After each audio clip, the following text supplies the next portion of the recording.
What's going on, guys? Welcome to quiz number 10. If you're new here, this is a series where I give you guys 3 positions to analyze. We would collect the data from all different rating ranges and see what moves everybody selected, and then we talk about the results in this video. If you'd like to participate, you can click the link in the description to open up this week's quiz, quiz number 10, or you can just pause the video as we go along and follow along that way. There's also a link down there for next week's quiz if you want to get in early, but let's go ahead and get started. All right, first, here's the rating distribution graph. You want to check that out. We have most of the players in the 1,000 to 1,600 range, and then pretty evenly split between 0 to 1,000 and 1,600 plus. All right, here's position number 1. It's white to play. If you'd like to pause the video and figure out what move you would play, go ahead and do that now. And some people actually asked if I could pause a little bit longer before just jumping right in. So consider this your extra long pause. Go ahead and pause now, and then we'll get started. Okay. So in the 0 to 1,000, the top move was queen takes a7, second move was rook to b8, and then the third move was queen to d5. And then from 1,000 to 1,600, we actually had the same 3 moves, queen takes a7, rook b8, and queen to d5. And then in 1,600 plus, we also had the same 3 moves. Now it's interesting, in the 1,600 plus category, queen takes a7 and rook to b8 were extremely close. You can see 39 and 38%, so it was pretty much split halfway between these 2 moves.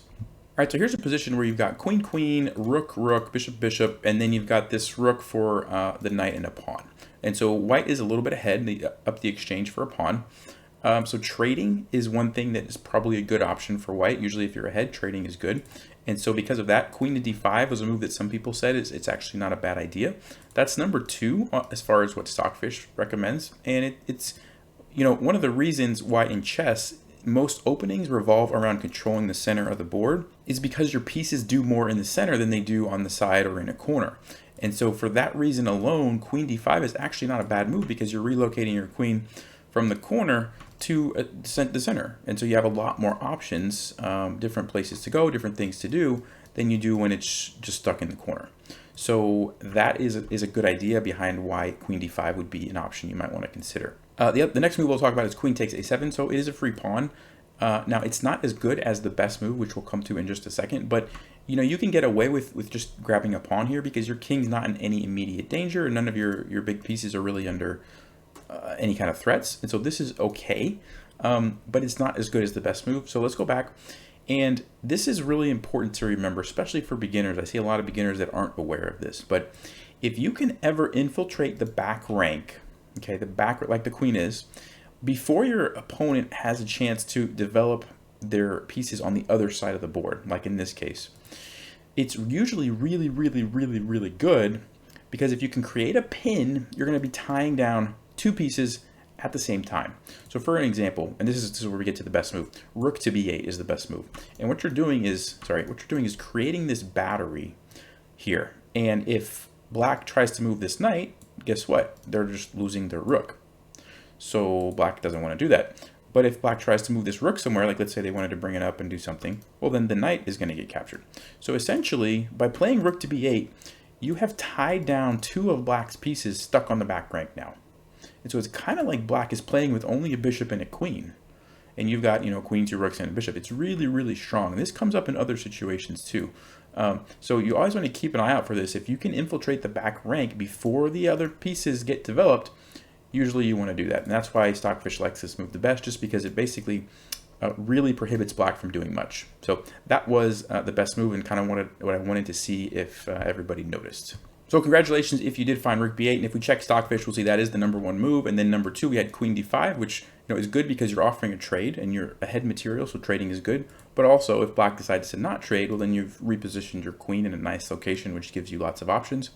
And then the third move is just taking the pawn over here. All right, here's position number 2. If you want to pause the video now and figure out what you would play for white, go ahead and do that. And I'll just wait a couple seconds before we move on. Okay, so for 0 to 1,000, we had a tie between the moves rook to a1 and queen to d1. And then a close third was actually the move d3. And then 1,000 to 1,600, we had the same moves, except the order was switched. We had queen d1, then rook a1, and then d3. And above 1,600, we had first move was queen d1, second move was rook a1, and then the third move was actually rook to g2. So a little bit of variety here. And this is a tough position to kind of figure out what's going on with for white. So I'm not surprised that we saw a little bit more variety there than normal. All right, so this position is interesting because white has an extra piece. The problem is that knight is basically stuck at the moment. It can't go anywhere. It's just going to get captured, right? The queen is kind of controlling all the escape squares. And so that's white's big problem. Additionally, white's king is not that safe, and white has to be careful that, you know, the queen doesn't come over and maybe get a perpetual check. Now, right now it's fine because white has, you know, can block with the rook and the queen is kind of helping out. But if white decided to start to bring the queen and the rook over here somehow, then black could probably just get perpetual checks. So that's something that white's going to have to constantly be on the lookout for. That's something, whenever you get to the end of the game and there's a queen involved, if your king doesn't have a shelter of pawns, like neither king in this position does, perpetual check is very, very common, and you want to watch out for that. So, you know, if I'm playing this position as white, I would probably like to try to trade queens if I can, and then I don't have to worry so much about the perpetual check, and maybe my knight can be maneuver back over and try to, you know, capture these pawns. Now, it's tricky because black has this sort of pawn chain going this way, pawn chain going this way. Everything's defended. And so all black has to do is really hang on to that f6 pawn, and we're going to have a hard time getting through. So not at all an easy position to figure out. Now let's talk about this move, queen d1 for a second, that a lot of people recommended. Queen d1 I actually really like because you're creating an attack on the rook, but you're also setting up to come over here and potentially go on the offensive on black's king. Now, the only issue with that is even if you get here and you're able to come in with check, you're probably just going to have perpetual check, right? Because you don't really have any other pieces that can assist the queen. And the queen is going to need some kind of help unless you're okay with just a draw. But if I'm white, you know, I'm probably going to try to win this position because I have the piece. Although it's not that easy because two pawns, especially connected like this, you know, are not bad as well. Now, that being said, there's actually a tactical reason why this move just isn't very good and doesn't work, and it has to do with the fact that after you play queen d1, black can slide this rook over, defend this threat, and you can't even go for this, because if you go for this, now you just lose immediately. And so I'll give you a second if you want to try to figure out why do you lose immediately by playing this move. Well, if you were able to figure it out, you probably said rook to c1 check, and the point here is that we have to take, otherwise we're just losing our rook. So takes, and now we're just getting mated. So, you know, if we try to move our king, let's say up here, well, this is just checkmate immediately. If we try to move here, it's mate in 2, so check, king goes over, and then it's checkmate with the pawn. And then the only other thing we could do would be to move our queen back here, which obviously is not going to help us. So because of that, this whole idea of coming over here doesn't even exist as an option for us, right? So because of that, you know, if you think about the fact that this is not an option, what is queen d1 actually accomplishing? Not really much, right? We're just attacking the rook, and then black can defend it and bring another rook into the game and create some more threats with rook c1. Really doesn't work because of that idea. So I like the thought process, but tactically speaking, you know, going back to the fact that our king is not very safe, it just didn't work. Now, rook to a1 is actually not a bad idea because, you know, if we can figure out a way to get this knight untrapped, that's going to be helpful to us. The problem is, you know, let's say rook a1, Stockfish says queen to b4, and I was initially thinking when I was analyzing this that, okay, maybe we could play knight to a5 to try to get our knight unstuck. The issue is that now black can play rook a8, and they're creating this double attack on our knight, and if we try to just simply move, like let's say knight c6 to attack the queen, black just simply captures, and after we capture, they have this move queen to c4, and there's this threat here, forking our king and queen, and they're also threatening our knight. And so if we want to save our queen, maybe we move our king, and black could take that. They could also play rook c1, and now black's just completely winning. So, you know, it's not that easy to figure out a way to get that knight out of there. And so rook a1 doesn't really set up knight to a5. Now, Stockfish doesn't mind this move, but then it says we have to follow up with d3. And it's pretty complicated. There's lots of little things going on here. So going back, you know, some people said the move d3 immediately. And d3 immediately, you know, it lets your queen out, okay. It does create a threat here to kind of force a trade, but black can just simply take, and then take your pawn. And now black has 3 pawns for the knight. And when they're all connected and well defended like this, that's actually pretty tough for the knight to deal with.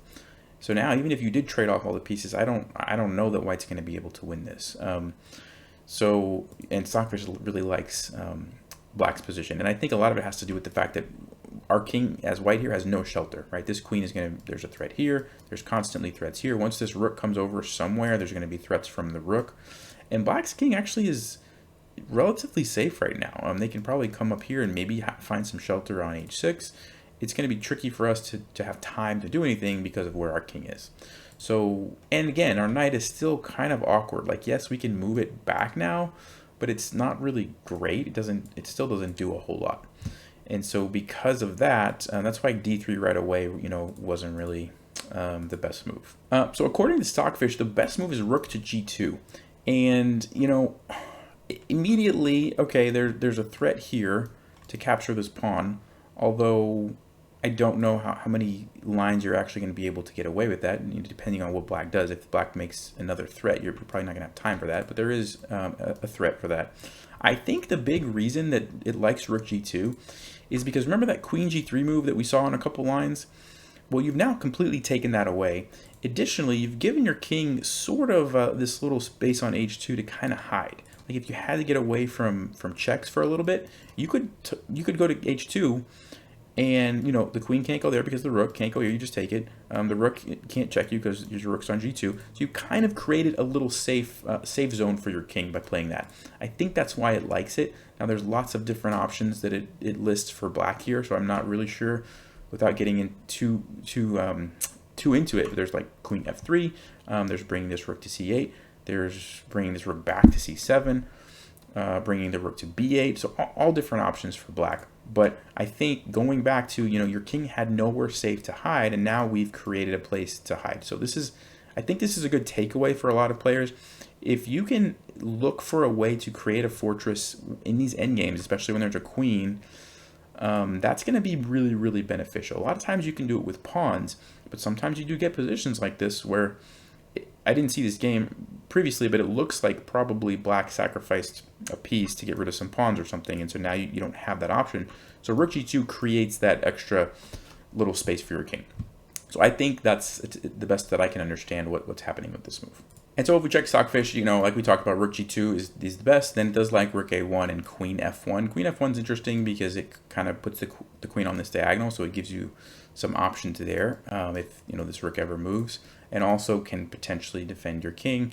But without getting too far into it, I'm not sure what else is going on with queen f1. But those are the Stockfish's ideas. All right, and here's position number 3. If you'd like to pause the video and figure out what you would play for white, go ahead and do that. And I will wait a few seconds before we jump into the solutions. All right, here we go. So 0 to 1000, the top move was d3. Then we had bishop takes e4 and then rook to f3. 1000 to 1600, we also had the same moves, d3, bishop takes e4, rook f3. And above 1600, again, d3, bishop takes e4, and rook to f3. All right, so this position, I wanted to see how well you guys could defend, because this is very scary, right? I mean, black is about to play here and just checkmate us. That's simple. And it's not very easy for our king to run away because the pawn is here. You know, we're blocked by our own pieces, and the rook can't even move without going to a square that the pawn can, that the pawn can just take it. So you put all those things together, and when we really don't have an attack on black's king, you put all that together, and this is very, very scary, right? Just a simple queen h4, queen h2, checkmate. So the point is, could we figure out a way to survive? And so for those of you who said d3, this is actually the correct move, and it has to do with the fact that after queen h4, which is the best move for black, so there's the threat of checkmate, what this move accomplished was opened up this diagonal for our queen. Now we can play queen to a5 check. And the point is that if the king, let's say, moves over, well, now our rook is not trapped and doesn't have to just go to those two squares. It can just slide over here. So like rook to d1. And now queen to h2 is no longer checkmate because we've opened up the f1 square. So we can just simply slide our king over. And as scary as it looks, black doesn't have any immediate checkmates, because if they try to go here, we just take, and then we move our king. And we're actually okay here, right? So that was the idea behind playing d3, to let the queen out with check and then slide the rook over so that our king has an escape square on f1. Now, one thing to pay attention to is that when we played queen a5 check, black could have played b6, and now we have to deal with our queen as well as the checkmate threat. So what do we do in this case? Well, there's actually a completely winning move for us, queen to g5. And what we are doing is forcing the trade. If black moves the king, well, then we're just going to take the queen. And if black takes, we just take. And now there's no more checkmate threat. We are ahead material. We have the rook for the piece. Actually, we have, let's see, 3-3. Yeah, we're just up a rook at this point. So now that the queens are gone, there's no more checkmate threat, completely winning. So that was the idea. That's why b6 wasn't an option, and black had to do something like slide the king over. But then rook d1, and we're surviving. And now we actually have an attack on black's king. We can bring this knight out. We can bring this queen over. And black has to be careful that they don't get into trouble. So that was the idea. Congratulations if you found that. Very tricky move to find. When I first kind of looked at the position, I was like, this looks really, really bad for white. But, you know, upon further investigation, you know, you can see that this is actually a good idea. Okay, now this move bishop takes e4. It's actually really bad for white, but it's not obvious why it's so bad, and it actually gets really complicated. So black plays queen h4. There's checkmate on h2 that you have to deal with, otherwise it's game over. The only way to stop mate is by playing rook to f2. If you try to move your king up and run away here, you're going to get mated eventually. So queen h3 check, king f3. It's a long one. You know, black pushes the pawn, but it leads to mate after 6 more moves. Okay, so that doesn't work. So what you have to do is play rook to f2 to defend that way, and then the bishop is defending here. So you're okay. And the interesting thing is, and this is why it gets so complicated, is that the obvious move of just taking the rook actually is good for you, because now you can take with the queen. You're still defending the threat. Your queen is now able to defend your king, and white is actually just barely behind in this position. So the move that black is supposed to play instead of capturing the rook is knight to f6, creating an attack on your bishop. And if you just try to retreat your bishop, like let's say bishop to f3 just to get out of the attack, then the knight comes into g4, and it's mate in 4 for black. And it's very weird, because it kind of looks like, well, what if you just take it? You can't, because there's checkmate, so the bishop can never leave that diagonal. And the point is, if you make some random, let's say, just, I don't know, a random pawn move, well, now black is going to capture, and you can't take with your queen anymore because the knight is there. So that's kind of the point behind that. And then you're just getting mated. So very tricky move. I mean, that's tough to see, but because of that reason, this knight f6 move, that's why bishop takes e4 was no good. And then the other move that people said was rook to f3, and rook to f3 just doesn't quite cut it, because you're losing your rook right away. But then black still has the same threats, really. If you take here, queen h4, and again, you know, you're about to get mated, it's just not good. So the only thing you can do is take this way, bring your queen up so that your king can run away and hide. But after queen h2, bishop h3, it's still really, really good for black. And, you know, there's just so much pressure, and you lost your rook, so now you're not even really ahead any material. So that's why rook to f3 doesn't work. All right, so after everything we've talked about, you probably think, well, d3 was just the move that should have been played. And it turns out that Stockfish actually likes another move better than d3. And that move is f5. Now, this move is so weird that when I was kind of looking at this position, I didn't even think about this. And the point is that after queen h4, there's the checkmate threat, right? You're going to play the move rook to f4. And the thing that you probably are noticing is that there's nothing defending the rook. Now, you do create an escape for your king, so if black plays check, well, you can just slide over, and now you're fine. Your king is actually pretty safe. You've also blocked off the bishop by putting that pawn there. So that's pretty cool. But the issue is, what if black just takes it, right? I mean, it's just a free rook. And then Stockfish wants us to play d3, which the same idea that we saw before, except we've, for some reason, sacrificed the rook and pushed this pawn forward, which makes it better for white. Now, why is that? I'm not sure. It recommends e3, then the queen comes out, and so we get almost the exact same position, except we've sacrificed the rook and pushed this pawn up, but it's supposed to be better for us. So b6, queen to d5 check. After something like knight to d7, now we can play queen to f3, and we're defending, and it's kind of an equal position. Black has a slight advantage here, but it's relatively equal. So pretty interesting stuff. Personally, you know, it seems like d3 makes more sense because you keep your rook and you still survive. But Stockfish actually likes f5. So not really sure about that one. If anyone has ideas on why, you know, why f5 instead of d3, I didn't spend enough time looking through all the lines to figure that out. But yeah, those were the two options. D3 and f5 were basically how you could save the position, and it's still slightly better for black, but very playable at that point. You're not getting mated over here on h2 at least. All right, now as far as viewers versus Stockfish, I am going to take a break from that for a couple weeks. Since I made the positions a little more difficult, we're not even getting close to the 50% mark, so I'm going to need to change the rules or do something different with that if we're going to continue that. But for right now, I'm just going to take a break. If you do want to get in on next week's quiz, there's a link in the description below. Just click on quiz 11. It'll take you right to it. You can fill out you fill out the suggestions for your moves and be a part of that. But as always, thanks for watching. Stay sharp, play smart, and take care.